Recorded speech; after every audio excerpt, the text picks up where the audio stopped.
बहुत बहुत नमस्कार आप सभी को। आई होप आप सभी स्वस्थ होंगे। स्वागत है आप सभी का हमारे इस ऑनलाइन प्लेटफॉर्म पर। देखिए, आज के इस सत्र में हम लोग चर्चा करेंगे पार्लियामेंट्री कमेटीज के बारे में, यानी संसदीय समितियों के बारे में। आपने नाम सुना होगा संसदीय समितियों का, पार्लियामेंट्री कमेटीज का। देखिए, ये समितियां ऐसी समितियां होती हैं जो संसद के बोझ को हल्का करती हैं, यानी संसद पर जो बर्डन है उस बर्डन को कम करने का काम करती हैं। और दूसरा, संसद को विशेषज्ञता प्रदान करती हैं, एक्सपर्टाइज प्रोवाइड करती हैं। क्योंकि आप जानते हैं कि संसद के अलग अलग सदनों में जो लोग चुनकर जाते हैं, लोग उन्हें इन आधार पर नहीं चुनते कि वो किसी पर्टिकुलर फील्ड के एक्सपर्ट होंगे या विशेषज्ञ होंगे। इस आधार पर चुनाव किया जाता है कि वो हमारी आवाज़ बन सकते हैं या नहीं, हमारा रिप्रेजेंटेशन, हमारा प्रतिनिधित्व कर सकते हैं या नहीं। न कि इस आधार पर कि ये विशेषज्ञ हैं किसी फील्ड के। तो ऐसे में संसद को विशेषज्ञता की भी ज़रूरत पड़ती है, पर्टिकुलर किसी मामले में, किसी विधेयक के मामले में, प्रस्ताव के मामले में, अन्य कार्यों के मामले में संसद को भी एक्सपर्ट की ज़रूरत होती है। और हर संस्था को एक्सपर्ट की ज़रूरत होती है। तो ऐसे ही संसद भारत की सबसे बड़ी कानून निर्मात्री संस्था है, भारत की सबसे बड़ी लॉ मेकिंग इंस्टीट्यूशन है, और उसे भी एक्सपर्ट की आवश्यकता है। तो संसद को एक्सपर्टाइज देने के लिए प्लस उसके बर्डन को कम करने के लिए संसदीय समितियों का गठन किया जाता है। ठीक है। संसदीय समितियों का एक उद्देश्य और होता है कि इसके माध्यम से सरकार पर कंट्रोल किया जाता है। ये अभी आप थोड़ी देर में समझेंगे कि कैसे कंट्रोल किया जाता है सरकार पर। ठीक है। तो चलिए देखते हैं संसदीय समितियों के बारे में। देखिए, जब संविधान बना ना, तब भी संविधान जब बना तो उस समय भी समितियां बनी थी। उन समितियों के माध्यम से कॉन्स्टिट्यूएंट असेंबली ने वर्क किया। संविधान सभा में भी समितियों का गठन हुआ था। तो उन समितियों ने संविधान सभा के बोझ को कम किया, उन्हें मदद की, उन्हें विशेषज्ञता या एक्सपर्टाइज दिया। और आज संसदीय समितियां संसद की मदद करती हैं, संसद को एक्सपर्टाइज या विशेषज्ञता देती हैं। तो संसदीय समितियां दो प्रकार की होती हैं। एक तो संसदीय समिति ऐसी होती है जिसे हम कहते हैं स्टैंडिंग पार्लियामेंट्री कमेटी, और दूसरी होती है जिसे आप कहते हैं एडहॉक यानी तदर्थ समिति। स्टैंडिंग पार्लियामेंट्री कमेटी जिसे अस्थाई समिति के नाम से जाना जाता है। ठीक है। अस्थाई समितियां, देखिए संसदीय समितियां दो प्रकार की हैं। एक जिसे आप कह रहे हैं स्टैंडिंग यानी अस्थाई समिति। ठीक है। अस्थाई समितियां ऐसी होती हैं जिनका अस्थाई कार्यकाल होता है। इनका क्या होता है? फिक्स टेन्योर होता है, यानी इनका अस्थाई कार्यकाल होता है। और ये अस्थाई प्रकृति की होती हैं, दैट मीन्स कि ये परमानेंट नेचर की होती हैं, परमानेंट उद्देश्य के लिए बनाई जाती हैं, परमानेंट नेचर की होती हैं, जिन्हें आप अस्थाई समिति कहते हैं। जैसे आपने लोक लेखा समिति, पब्लिक अकाउंट कमेटी या प्राक्कलन समिति, एस्टीमेट कमेटी का नाम सुना होगा। वहीं एडहॉक कमेटी की यदि आप बात करें तो एडहॉक यानी तदर्थ। सुनते हैं ना, एडहॉक पे नौकरी कर रहे हैं वो। तो एडहॉक पे कोई नौकरी कर रहा होता है तो क्या वो परमानेंट होता है? क्या नहीं ना। तो तदर्थ समितियां कुछ टेम्प्रोरी ऑब्जेक्टिव के लिए बनाई जाती हैं। टेम्प्रोरी ऑब्जेक्टिव के लिए बनाई जाती हैं, दैट मीन्स कि अस्थायी उद्देश्य के लिए बनाई जाती हैं। तो ऐसी समितियां जो अस्थायी उद्देश्य के लिए बनाई जाती हैं उन्हें हम तदर्थ समिति कहते हैं, जिनमें आपने सुना होगा सेलेक्ट कमेटी, प्रवर समिति या संयुक्त समिति, ज्वाइंट कमेटी। जैसे मान लीजिए कि कोई बिल आया सदन में, अब लोकसभा में पारित हुआ या लोकसभा में ही चल रहा है, तो उस बिल पर एग्जामिनेशन के लिए जो लूप होल्स हैं, उन लूप होल्स पर विचार करने के लिए, प्रॉपर स्क्रूटनाइजेशन के लिए सेलेक्ट कमेटी बनती है किसी एक सदन में। सेलेक्ट कमेटी, प्रवर समिति अगर आपने नाम सुना होगा तो, या दोनों सदनों को मिला के एक समिति बनती है ज्वाइंट कमेटी। ये सब विधेयकों पर बनने वाली समितियां हैं। तो ये एडहॉक कमेटी होती है, यानी पर्टिकुलर किसी बिल के स्क्रूटनाइजेशन के लिए, एग्जामिनेशन के लिए, उस पर अपनी रिपोर्ट देने के लिए जो समिति बनती है वो एडहॉक कमेटी में आती है। एडवाइस देने के लिए एडवाइजरी कमेटी एडहॉक कमेटी के रूप में आती है। किसी पर्टिकुलर चीज़ की इंक्वायरी करने के लिए जो समिति बनती है एडहॉक कमेटी में आती है। एडहॉक कमेटी जो होती हैं ये एक अपने टेम्प्रोरी ऑब्जेक्टिव के लिए बनाई जाती हैं। जो भी उद्देश्य होता है अस्थायी, उस उद्देश्य के लिए बनाई जाती हैं। उद्देश्य पूरा हो जाता है तो ये समितियां क्या हो जाती हैं? समाप्त हो जाती हैं। ठीक है। जिसमें प्रवर, संयुक्त इसके उदाहरण है। सबसे ज़्यादा जो अपने लिए इंपॉर्टेंट है, जो आज अपने को पढ़ना है, वो है स्टैंडिंग यानी अस्थाई समिति। और अस्थाई समिति में सबसे इंपॉर्टेंट तीन समितियां होती हैं।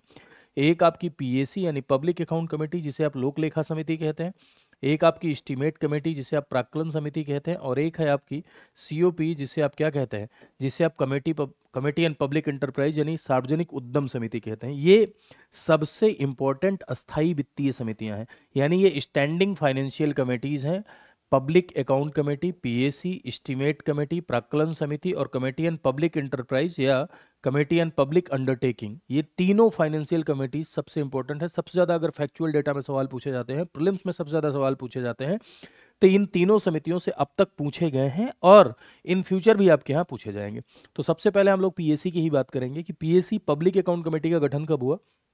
तो मेरे भाई ध्यान से समझिएगा, पब्लिक अकाउंट कमेटी ये सबसे पुरानी समितियों में से एक है। इसे हम लोक लेखा समिति या पब्लिक अकाउंट कमेटी के नाम से जानते हैं। इसका जो इस्टेब्लिशमेंट हुआ वो गवर्नमेंट ऑफ इंडिया एक्ट 1919 के तहत, भारत शासन अधिनियम 1919 के तहत 1921 में हुआ, यानी 1921 में हुआ। पब्लिक अकाउंट कमेटी में कुल 22 मेंबर होते हैं, यानी 22 मेंबर पब्लिक अकाउंट कमेटी में होते हैं, जिसमें 15 लोकसभा से होते हैं और 7 कहाँ से होते हैं, राज्यसभा से होते हैं। ये देखो 2:1 का रेशियो है, 2:1 का अनुपात है। ऐसा इसलिए है क्योंकि लोकसभा की संख्या राज्यसभा की दुगनी है, तो जैसे संख्या है उसी हिसाब से 2:1 का रेशियो है। ठीक, तो 15 लोकसभा से 7 राज्यसभा से। सवाल उठता है ये मेंबर कैसे आते हैं? तो ये मेंबर आते हैं भाई चुनकर, यानी लोकसभा से 15 मेंबर को चुना जाता है। कैसे चुना जाता है? वैसे ही जैसे प्रेसिडेंट का चुनाव होता है, STVS system by the means of proportional representation, यानी single transferable vote system by the means of proportional representation, यानी समानुपातिक प्रतिनिधित्व की एकल हस्तांतरणीय मत पद्धति द्वारा। जैसे प्रेसिडेंट का इलेक्शन होता है वैसे 7 मेंबर राज्यसभा से, वैसे ही चुनकर। कैसे? प्रोपोर्शनल रिप्रेजेंटेशन के STVS सिस्टम से। मन में सवाल उठा कि चुनाव क्यों? चुनाव इसलिए क्योंकि ऐसा ना हो जाए कि किसी एक ही पार्टी के सारे लोग हो जाएं, हर पार्टी का प्रॉपर रिप्रेजेंटेशन कमेटी में हो, संतुलन बना रहे, बैलेंस बना रहे, इस वजह से चुनकर आते हैं। अब इसका चेयरमैन कौन होगा? तो इसी 22 में से ही कोई एक चेयरमैन होगा कि कहीं और से आएगा? इसी 22 में से ही कोई एक चेयरमैन होगा। और PAC का जो चेयरमैन होता है वो अपॉइंटेड बाय स्पीकर, यानी लोकसभा के अध्यक्ष के द्वारा अपॉइंट किया जाता है। किसके द्वारा अपॉइंट किया जाता है? अपॉइंटमेंट किसके द्वारा होती है? अपॉइंटमेंट लोकसभा के स्पीकर के द्वारा होती है, यानी बाई स्पीकर अपॉइंटमेंट होती है, लोकसभा के अध्यक्ष के द्वारा अपॉइंट किया जाता है।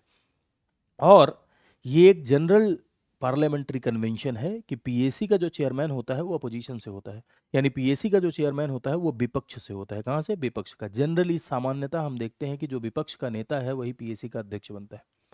क्या देखते हैं जनरली? सामान्यता हम देखते हैं कि जो विपक्ष का नेता है, यानी लीडर ऑफ द अपोजिशन जो है, वही PAC का चेयरमैन होता है। लेकिन मेरे भाई एक बात ध्यान रखिएगा कि ये कहीं लिखा नहीं है। मैं अक्सर आपसे कहता हूं कि हमारा संविधान सिर्फ संशोधनों से ही आगे नहीं बढ़ता, सिर्फ अमेंडमेंट से ही ग्रो नहीं करता, सिर्फ जुडिशियल इंटरप्रिटेशन यानी सिर्फ न्यायिक व्याख्या से ही आगे नहीं बढ़ता, बल्कि इंडियन कॉन्स्टिट्यूशन कन्वेंशन से भी आगे बढ़ता है, परंपराओं से भी आगे बढ़ता है। बहुत सारी ऐसी परंपराएं हैं जो विधि का रूप लेती हैं, कानून का रूप लेती हैं, एज ए लॉ वर्क करती हैं। तो ऐसे ही PAC का चेयरमैन ऑपोजिशन से होगा। ये कहीं नहीं लिखा है, ना तो कॉन्स्टिट्यूशन में लिखा है, ना तो लॉ में लिखा है, बल्कि ये एक पार्लियामेंट्री कन्वेंशन है, ये एक संसदीय परंपरा है कि PAC का जो चेयरमैन होता है वो कैसे होता है? वो अपोजिशन से होता है, यानी विपक्ष से होता है। जनरली जो विपक्ष का नेता होता है वही अध्यक्ष बनता है। कार्यकाल तो ये परमानेंट है, यानी अस्थायी समिति है, स्टैंडिंग कमेटी है। स्टैंडिंग कमेटी है तो इसलिए इसका कार्यकाल भी होगा। कितना कार्यकाल होता है? टेन्योर इसका 1 ईयर का होता है, यानी 1 साल का कार्यकाल होता है। ठीक है, और इसमें मंत्री शामिल नहीं होते। क्यों नहीं होते इसको समझिएगा। PAC का मुख्य कार्य जानते हैं क्या है? PAC का सबसे मुख्य कार्य ये होता है कि CAG की रिपोर्ट को एग्जामिन करना। What is CAG? CAG एक कॉन्स्टिट्यूशनल बॉडी है जो कि वॉचिंग डॉग की भूमिका निभाता है, रखवाला कुत्ता की भूमिका निभाता है। ऐसा लोग जो है CAG के लिए बोलते हैं, कुछ एक्सपर्ट, है ना, इस पर्टिकुलर टर्मिनोलॉजी का प्रयोग करते हैं। इस टर्मिनोलॉजी का प्रयोग करने का मतलब अपमान नहीं है, ठीक है। खासियत की वजह से इसका प्रयोग किया जाता है CAG की। खासियत मतलब कि CAG भारत सरकार के एक एक रुपए का ऑडिट करता है। भारत सरकार कहीं 10 रुपया खर्च की तो वो सूंघता रहता है ना, मारेगा पीटेगा नहीं, FIR नहीं दर्ज करेगा, ऑडिट करेगा। ऑडिट करके रिपोर्ट बनाएगा, रिपोर्ट ले जाके किसे देगा? प्रेसिडेंट को देगा। अब प्रेसिडेंट को रिपोर्ट देगा, प्रेसिडेंट उस रिपोर्ट को संसद में रखेगा और संसद में PAC उस रिपोर्ट को एग्जामिन करती है। सरकार का खर्चे का ऑडिट, मान लो कहीं सरकार ने 10 रुपया खर्च किया है तो CAG इस बात को देखेगा कि 9 रुपये में काम चल सकता था क्या, 2 रुपये कहीं ज़्यादा तो नहीं लग गया। ऑडिट रिपोर्ट बनाएगा, रिपोर्ट संसद तक पहुंचेगी, फिर संसद में PAC उसे एग्जामिन करेगी। इसीलिए CAG को PAC का फ्रेंड, फिलोसफर और गाइड कहा जाता है। तो यानी सरकार के खर्चों का एग्जामिनेशन हो रहा है ना PAC के द्वारा, यस और नो? हाँ, सरकार ने जो एक्सपेंडिचर किया उसका एग्जामिनेशन हो रहा है। और ऐसे में सरकार के ही लोग यानी मंत्री जो कि सरकार के लोग हैं वो अगर रहेंगे तो कैसे ट्रांसपेरेंट हो पाएगा, निष्पक्षता कैसे आ पाएगी फिर? इसीलिए स्टैंडिंग कमेटीज में मंत्री नहीं होते हैं, यानी इसमें मिनिस्टर्स नहीं होते हैं, ठीक है। और CAG को PAC का फ्रेंड, फिलोसफर एंड गाइड कहा जाता है, फ्रेंड, फिलोसफर एंड गाइड कहा जाता है। तो ये थे कुछ इंपॉर्टेंट प्रोविजन PAC से रिलेटेड। दूसरा जो इंपॉर्टेंट समिति है आपकी वो है एस्टीमेट कमेटी, यानी प्राक्कलन समिति। प्राक्कलन समिति, एस्टीमेट कमेटी, जिसके नाम से ही स्पष्ट होता है एस्टीमेट से रिलेटेड कुछ है। तो बजट का जो एस्टिमेट होता है, एस्टिमेट मतलब समझते हैं, बजट मतलब समझते हैं, है ना, आने वाले फाइनेंशियल ईयर में पैसा कहाँ से आएगा कहाँ जाएगा, इसका जो एस्टिमेट होता है उसी को बजट कहते हैं। और उस एस्टिमेट को एग्जामिन करने का काम पीएससी करती है कि भाई कम एस्टिमेट भी रखा जा सकता है, ये जो 100 रुपये का एस्टिमेट है इसे कैसे और कम किया जा सकता है, इसे कैसे बेहतर बनाया जा सकता है, इसके लिए 100 रुपये की ज़रूरत है या नहीं है, इससे रिलेटेड जो समिति है वो है एस्टिमेट कमेटी, प्राक्कलन समिति। प्राक्कलन समिति का गठन 1950 में हुआ, 1950 में हुआ जॉन मथाई की सिफारिश पर। जॉन मथाई की सिफारिश पर प्राक्कलन समिति का गठन हुआ 1950 में। 1960 में इसमें कितने मेंबर थे? इसमें 30 मेंबर थे, यानी 30 सदस्य होते हैं, माफ कीजिएगा थे नहीं होते हैं, और 30 के 30 इसमें लोकसभा से होते हैं। ये ऐसी समिति है मेरे भाई, प्राक्कलन समिति एक ऐसी समिति है जिसमें राज्यसभा के सदस्य नहीं होते। ये संसद की सबसे बड़ी अस्थाई वित्तीय समिति है, ये संसद की सबसे बड़ी स्टैंडिंग फाइनेंशियल कमेटी है। इसमें लोकसभा के 30 मेंबर होते हैं और इलेक्ट होकर आते हैं। कैसे इलेक्ट होकर आते हैं? वैसे ही जैसे अभी आपने पहले देखा, यानी जैसे प्रेसिडेंट का चुनाव होता है प्रोपोर्शनल रिप्रेजेंटेशन के एसटीवीएस सिस्टम से, यानी single transferable vote system by the means of proportional representation, यानी समानुपातिक प्रतिनिधित्व की एकल हस्तांतरणी मत पद्धति द्वारा क्या होते हैं? चुनकर आते हैं। ठीक है, कार्यकाल कितना होता है इनका? कार्यकाल 1 ईयर का होता है, यानी 1 साल का कार्यकाल होता है। एस्टिमेट कमेटी में मिनिस्टर होते हैं क्या? नहीं, मंत्री इसमें भी नहीं होते हैं। ठीक है, और एक बात ध्यान रखिएगा, ये भी सवाल कभी कभी फैक्चुअल डेटा में पूछ लिया जाता है कि पीएसी और एस्टिमेट कमेटी दोनों को एक दूसरे की जुड़वा बहन कहते हैं, क्योंकि दोनों फाइनेंशियल मैटर से रिलेटेड है, ट्विन सिस्टर कहा जाता है।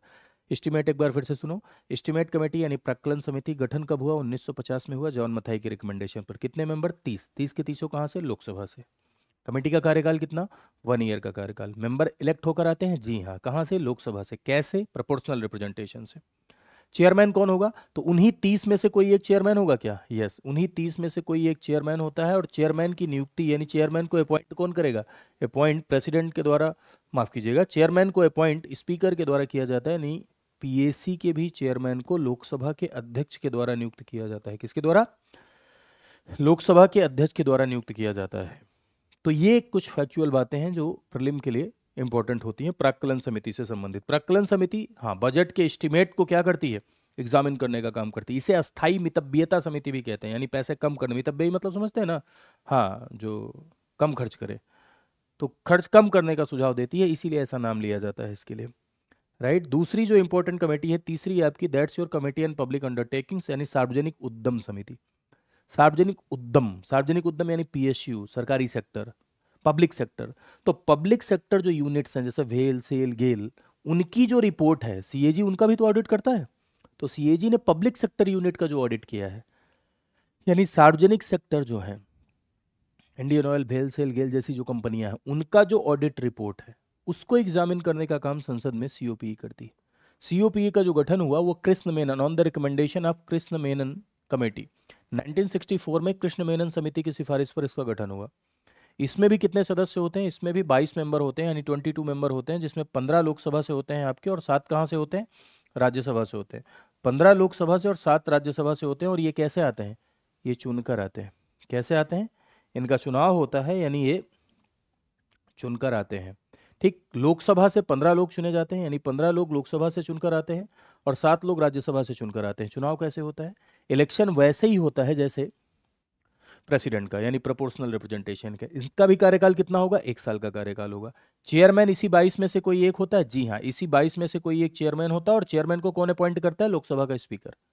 चेयरमैन की नियुक्ति कौन करेगा? लोकसभा का अध्यक्ष चेयरमैन की नियुक्ति करता है। 22 लोग चुनकर आएंगे, उसी 22 में से एक अध्यक्ष होगा। अध्यक्ष की नियुक्ति कौन करेगा? लोकसभा का स्पीकर। कार्यकाल 1 साल का। इसमें भी मंत्री शामिल नहीं होते हैं, यानी इसमें भी मिनिस्टर शामिल नहीं होते हैं। ध्यान रखिएगा, लोक लेखा समिति भी ऐसी समिति होती है जिसमें मिनिस्टर यानी मंत्री इसमें शामिल नहीं होते हैं। क्लियर है? एक बात समझिएगा,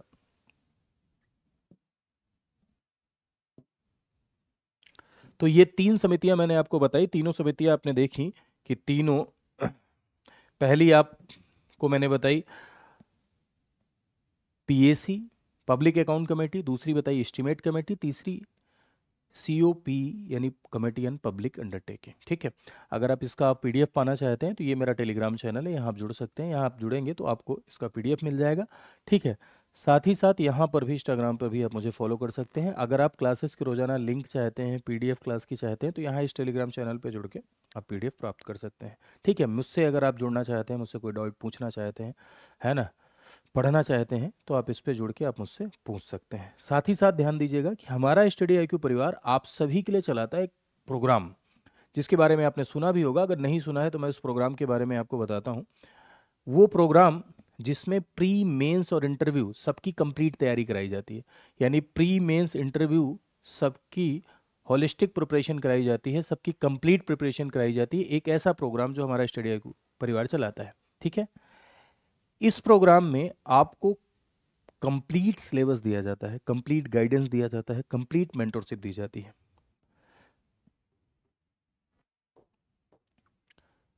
लाइफ फाउंडेशन बैच 14.0 के जरिए इस प्रोग्राम को इनिशिएट किया जा रहा है अभी राइट नाउ, यानी आरंभ 14.0 एक बैच है। इस बैच के जरिए हम कंप्लीट प्रोग्राम चला रहे हैं प्री मेंस और इंटरव्यू की तैयारी का। ठीक है, और एक खास बात यह है कि ये एक फाउंडेशन बैच है जो प्री और मेंस दोनों के सिलेबस को कवर करता है। और विशेष बात यह है कि यदि आप प्री पास हो जाते हैं तो ये जो फीस स्ट्रक्चर लिखा है ये वापस हो जाता है, आपका फीस वापस हो जाती है। 2 फीस यहाँ पर लिखी है, एक गोल्ड लिखा हुआ है, एक प्लेटिनम लिखा हुआ है। गोल्ड और प्लेटिनम, आपके मन में सवाल उठ रहा होगा दोनों में क्या डिफरेंस है। तो गोल्ड में आपको क्लासेस मिलती हैं, पूरा सिलेबस की live classes, interview guidance programme free मिलता है, करंट अफेयर मैगजीन मिलता है और मेंटोरशिप मिलता है। ये गोल्ड में ये चारों चीज़ें आपको मिलती हैं, देखो आपके समक्ष लिखी हुई हैं। और 2 ईयर वैलिडिटी होती है, यानी 2 साल की वैलिडिटी होती है। यदि आप प्लेटिनम में जाते हैं तो प्लेटिनम में एक कोर्स आपका MCQ मल्टीपल चॉइस क्वेश्चंस का फ्री मिलता है, एक फाउंडेशन कोर्स ऐसा ही रिकॉर्डेड फाउंडेशन कोर्स भी फ्री मिलता है, NCERT का एक कोर्स फ्री मिलता है, फैकल्टीज के द्वारा ग्रुप मेंटोरशिप मिलती है, किताबें आपके घर पहुंचती हैं, आंसर राइटिंग यानी उत्तर लेखन के लिए एक बैच आपका फ्री मिलता है और इसकी वैलिडिटी 4 साल होती है। तो ये जो आपका प्लेटिनम है ये कंप्लीट प्रोग्राम है, इसमें सब कुछ आपको मिल जाता है, कुछ भी अलग से लेने की जरूरत नहीं होती है। तो अगर आप प्रिपरेशन कर रहे हैं या आपके जानने वाले प्रिपरेशन कर रहे हैं तो उन्हें आप बता सकते हैं कि इस प्रोग्राम के जरिए आप अपनी तैयारी हमारे माध्यम से शुरू कर सकते हैं और समाज के विकास का हिस्सा बन सकते हैं सिलेक्ट होकर। अगर आप मेहनत करेंगे तो मेरी शुभकामनाएं कि आप जरूर चयनित होंगे। ठीक है, कैसे आप इस प्रोग्राम का हिस्सा बनेंगे, यानी कैसे आप परचेज करेंगे, तो इसके लिए मेरे भाई आपको जाना होगा स्टडी IQ पर। स्टडी IQ पर आप जाइए, देखिए आप गूगल पे लिखिए स्टडी IQ, इस तरह से एक पेज ओपन होके आएगा। यहाँ आप क्लिक करिए, क्लिक करने के बाद आप देखेंगे स्टेट PCS यहाँ लिखा है, स्टेट PCS पर जाइए, यहाँ उत्तर प्रदेश लिखा हुआ है, उत्तर प्रदेश पर जाइए, सारे बैचेज हैं। आरंभ की बात हो रही थी, आरंभ 14 वो इधर लिखा हुआ है, 2 तरह का, गोल्ड और प्लेटिनम। ठीक है, अब गोल्ड और प्लेटिनम है, यहाँ बाई नाउ पे जाएंगे, आपसे मोबाइल नंबर भी मांग सकता है, मोबाइल नंबर मांगेगा, मोबाइल नंबर डालिएगा, OTP इंटर करिएगा। यहाँ आप जो है डिटेल्स पूरी डाउनलोड करके पढ़ सकते हैं। कोई दिक्कत हो तो इस नंबर पे आप क्या कर सकते हैं, कॉल कर सकते हैं 9289996923 पर। ठीक है, गोल्ड और प्लेटिनम दोनों की क्या फीचर हैं वो देख सकते हैं। साथ ही साथ जब आप कॉल करेंगे आपके पास हमारी सेल्स टीम की कॉल आती है, उनसे आप पूछ सकते हैं कौन पढ़ा रहा है, कौन कौन पढ़ाएगा, क्या शेड्यूल होगा, क्या मास्टर प्लान होगा, ये सब पूछ सकते हैं। उसके बाद आप बाई नाउ पे जाइएगा, यहाँ कूपन कोड लगाने का ऑप्शन आता है, फ़ोन से भी ओपन करेंगे तो नीचे ध्यान दीजिएगा, ढूंढ लीजिएगा, ऑप्शन आता है कूपन कोड लगाने का। कूपन कोड लगाने का ऑप्शन जब आता है तो आप ये कोड लगा दीजिएगा, कोड है VL लाइव। ठीक है, दिखाता हूँ मैं आपको, VL लाइव। अब आप लोग सोच रहे होंगे सर इसमें इंडिया लिखा है, वही लगा देते हैं, 6000 का डिस्काउंट तो उसमें भी मिल रहा है। हाँ, तो उसमें 6 मिल रहा है, लेकिन ये लगाएंगे तो इसमें आपको मिल जाएगा 7000। फैकल्टी कोड है ये, टीचर्स का कोड होता है। तो टीचर्स का कोड जब आप लगाते हैं तो आपको ज़्यादा डिस्काउंट मिलता है। ठीक है, VL लाइव, ये अप्लाई किया आपने, देखो कितना मिला, 7000 रुपये मिल गया। प्लेटिनम 18000 का पड़ रहा है और गोल्ड जो है आपका वही 11999 रुपये का पड़ रहा है। तो भाई आज के लिए इतना ही, मिलते हैं नेक्स्ट सेशन में और आगे की कहानी को हम लोग क्या करेंगे, कंटिन्यू करेंगे। Thank you so much to all of you. खूब खुश रहिए, खूब स्वस्थ रहिए, खूब आगे बढ़िए। मेरी शुभकामनाएं कि आप सब चयनित हों और देश और समाज के विकास का क्या बने, माध्यम बने। आपके माध्यम से देश और समाज का विकास हो। Thank you to all of you. Session कैसा लगा जरूर कमेंट सेक्शन में बताइएगा कि आपको ये कमेटीज़ वाला सेशन कैसा लगा। Thank you to all of you.